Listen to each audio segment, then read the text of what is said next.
So Deiveson Figueiredo and Valentina Shevchenko both continued their winning ways and retained their titles. Nick and I are recapping UFC 255 right now.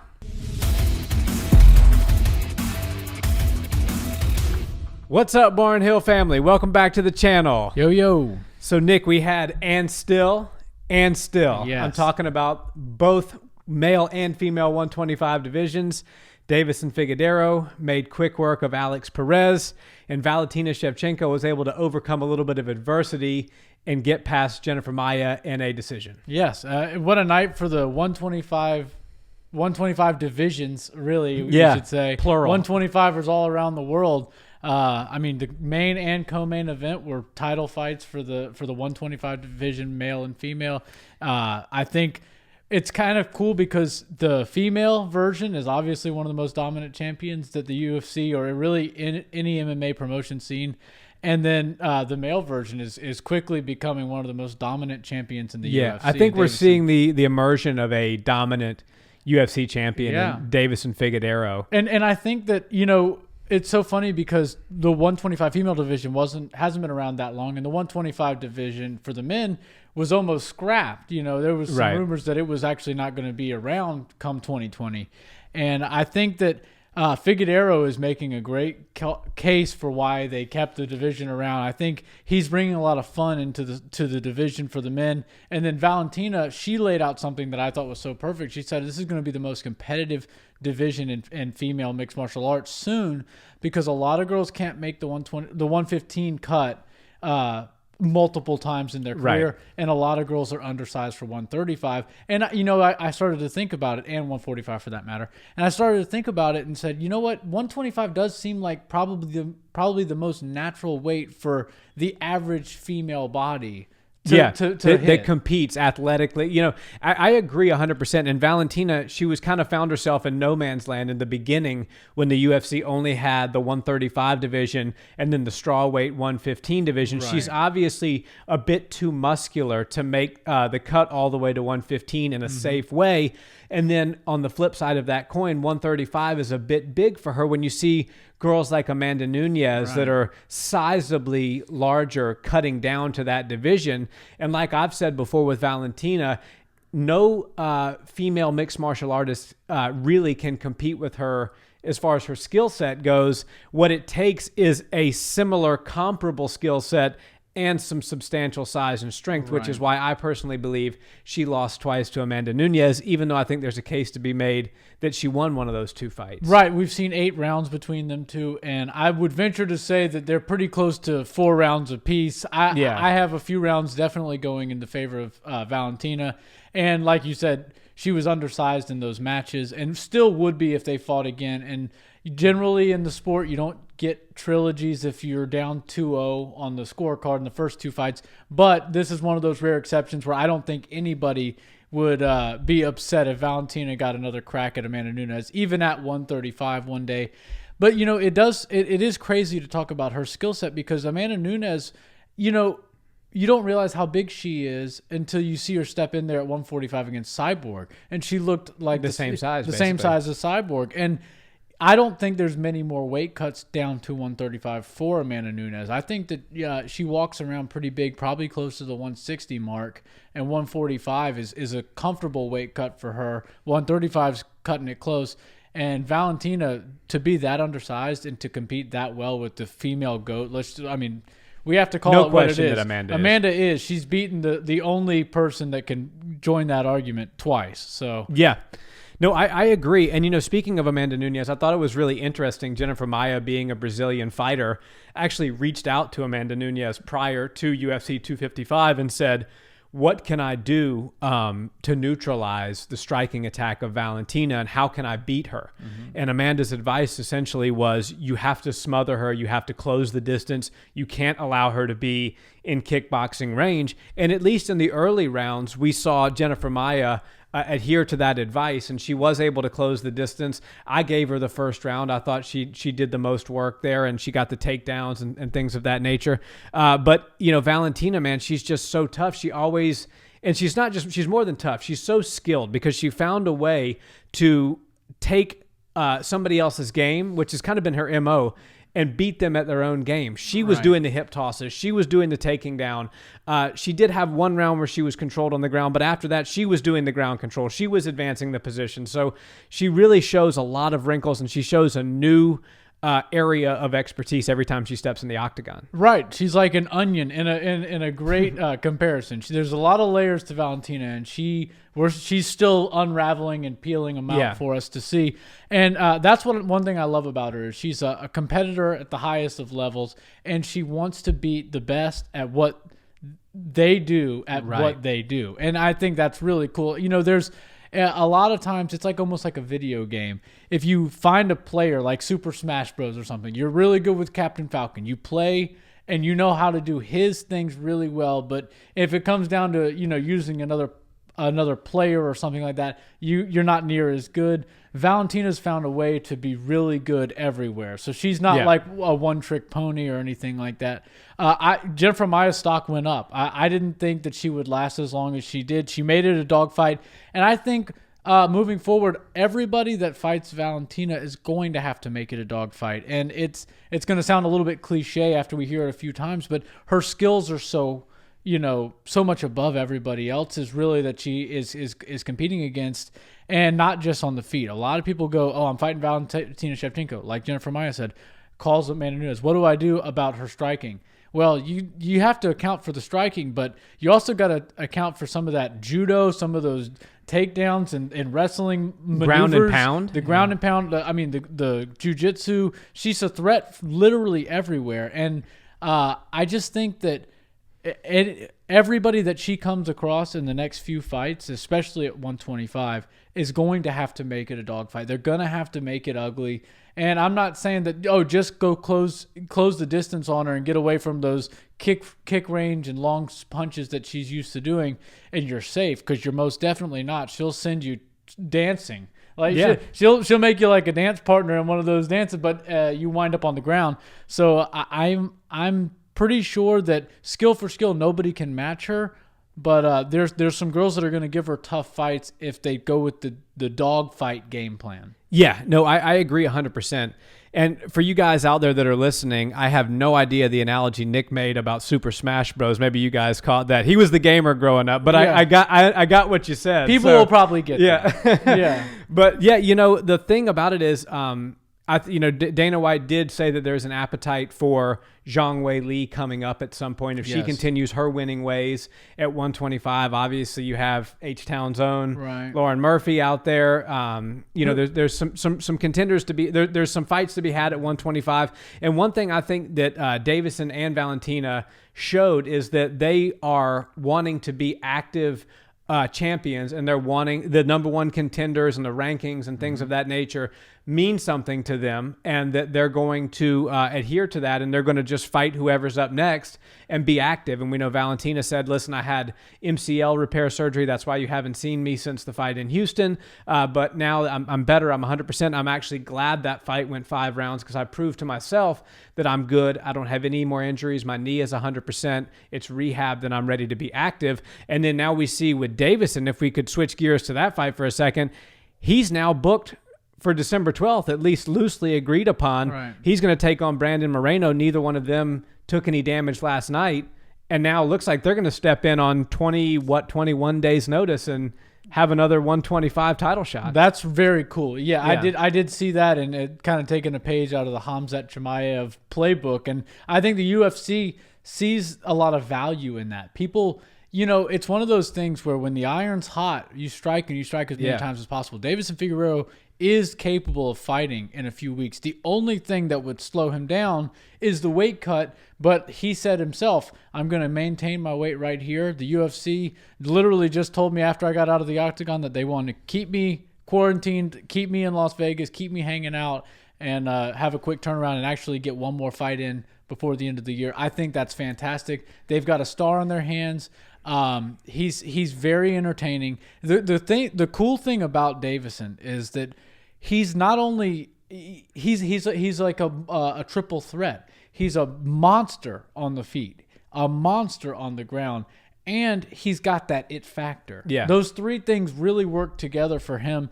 And I can't understand what he's saying. I need a translator to tell us what he's saying, but I'm intrigued by him. Yeah, no, it's cool. I'm He's one of the few people that, even though you can't understand the language that he's speaking, and it's what he's saying is being given to you through the voice of a translator, he's still exciting. Right, he resonates with the fans. Yeah. I did think it was funny, just by the way, that Joe Rogan thought for a second there. We haven't seen Joe in a while because he does only pay-per-views and he does them only in North America. So the Abu Dhabi thing, he wasn't there for that. Right. So it's good to see Joe back, but Joe almost was like, well, if we don't have a translator, then this is going to be very difficult. Yeah, so he doesn't know enough Portuguese, and Deiveson doesn't know enough English.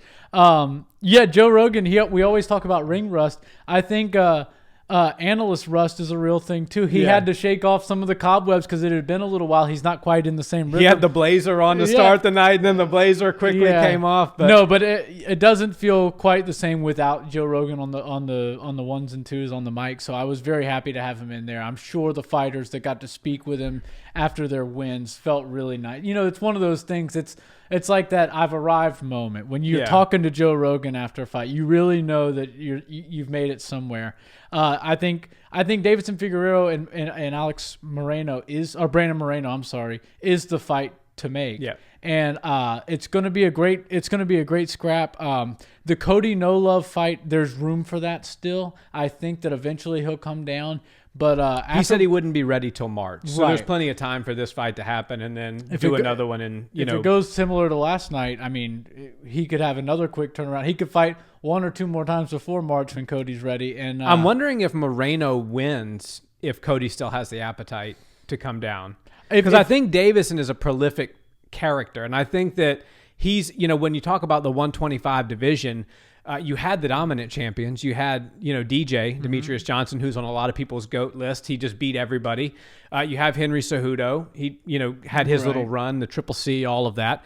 But one thing that the criticism and why a lot of people just never really got up for the men's 125 division is you never had a prolific figure who was just flat out scary. You had skilled people. DJ is one of the most skilled fighters in the game, but you never had a guy that you were like, this guy's got iron in his fists. Right. He hits like Deontay Wilder in the men's 125 division, and that's what you have in Deiveson. And so I wonder if Cody Garbrandt will be so apt to want to come down if Brandon Moreno grabs the title. My theory on that is absolutely. If he sees that Deiveson Figueiredo gets finished or loses to Moreno, he's going to jump down and think that it's open season, wide open spaces, nobody's there to get in his way.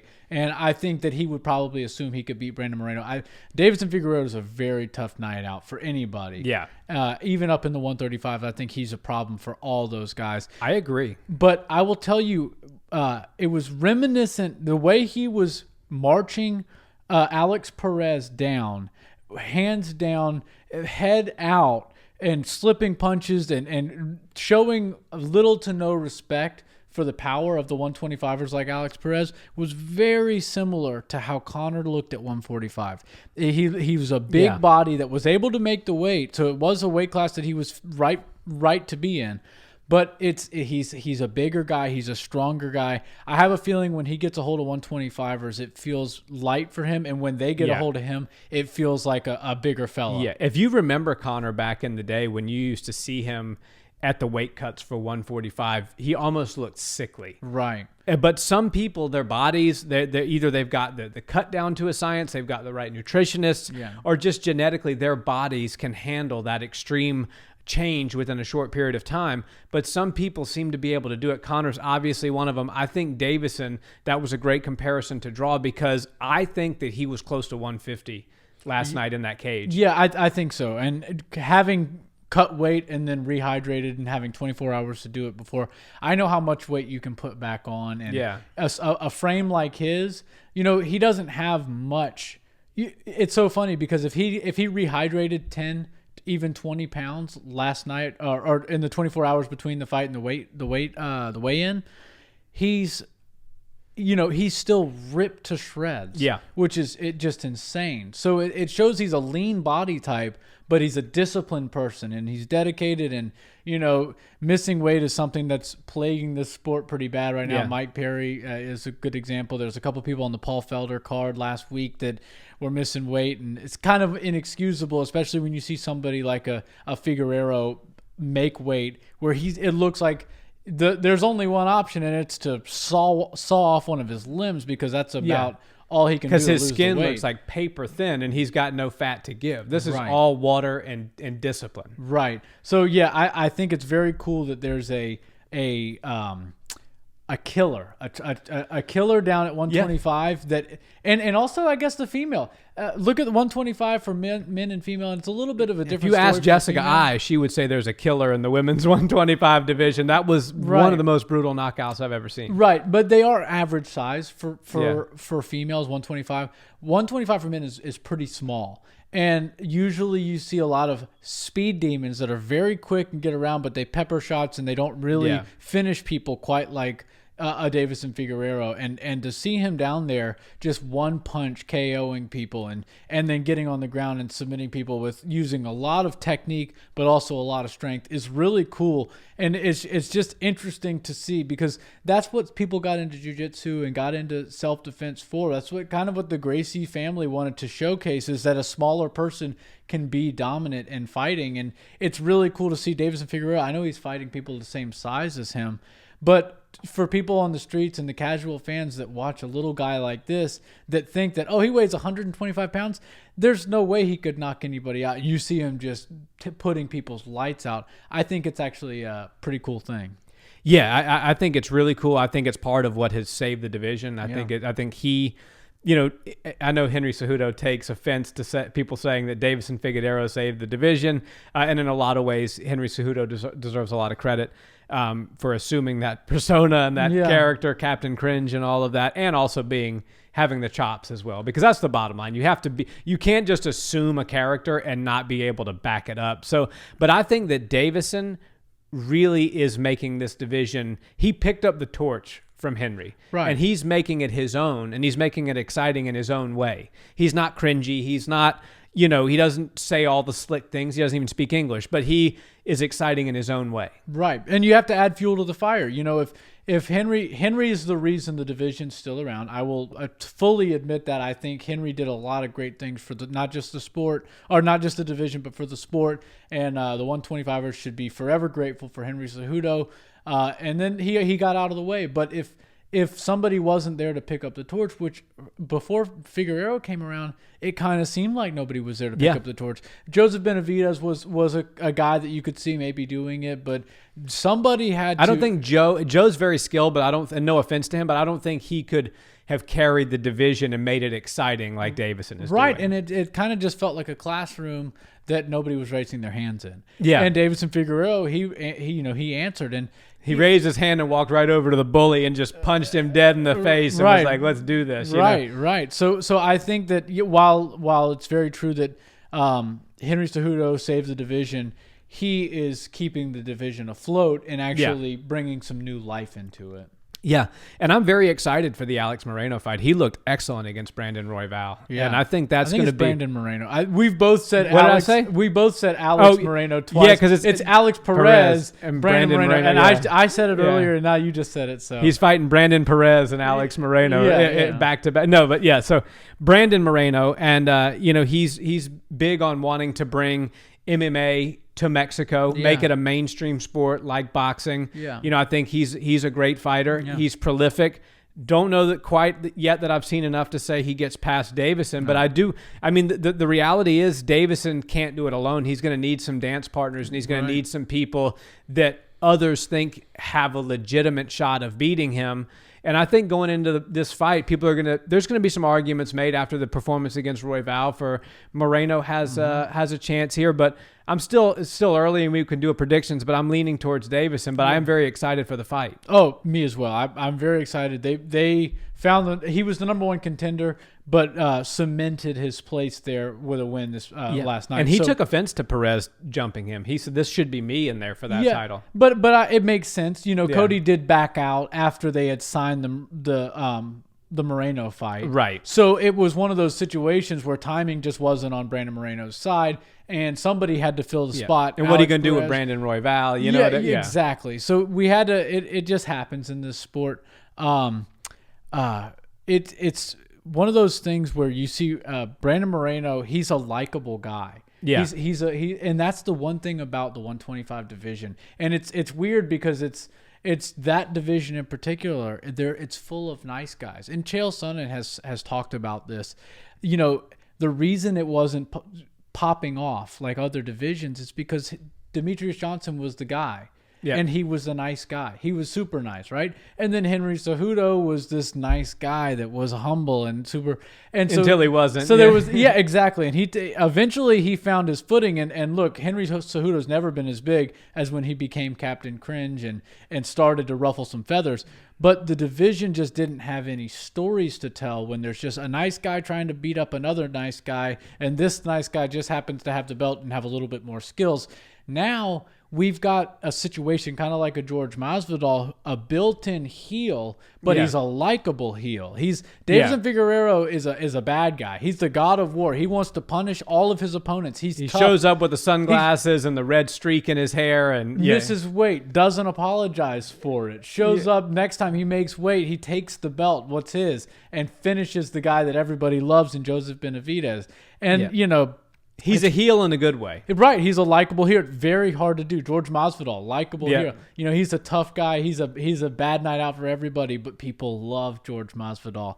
And so I think Deiveson is in a unique position for the 125ers because he is the bad guy. And it's chock full still of nice guys. So we've got the built-in storyline. Yeah. Bring in all the nice guys you've got, and he's going to be the guy.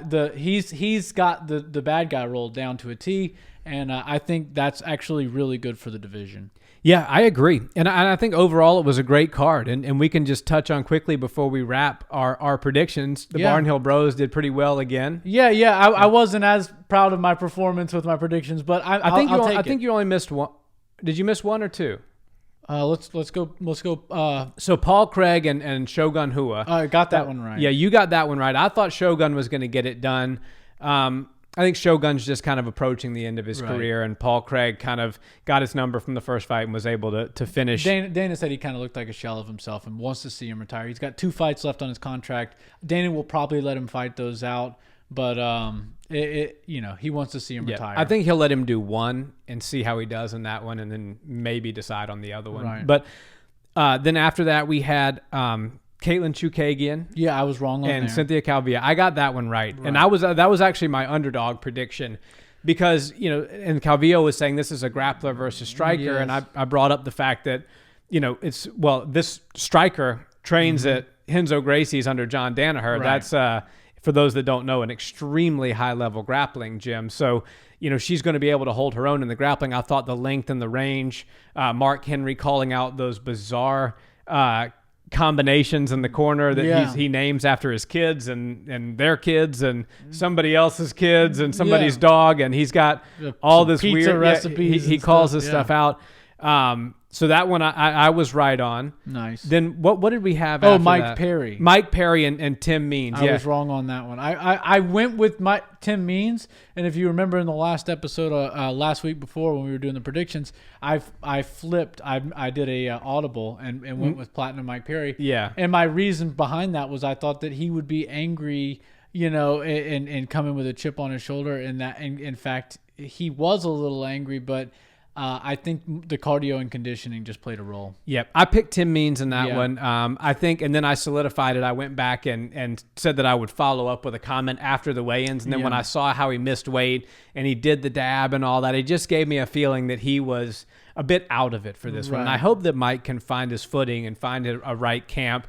It's adorable, and it's makes you feel good to see his girlfriend in the corner with him, but in reality, that's not who should be in his corner. He should have a real corner man, and he seems like he's just a little bit lost in the wind. Yeah. So I'm 1-2 so far. You're 2-1. Yeah, and then what do we have? The co-main Valentina. Obviously, we both picked heavy that one favorite. Right. I did say Valentina would get her out of there early. I was wrong about that. Got the prediction right.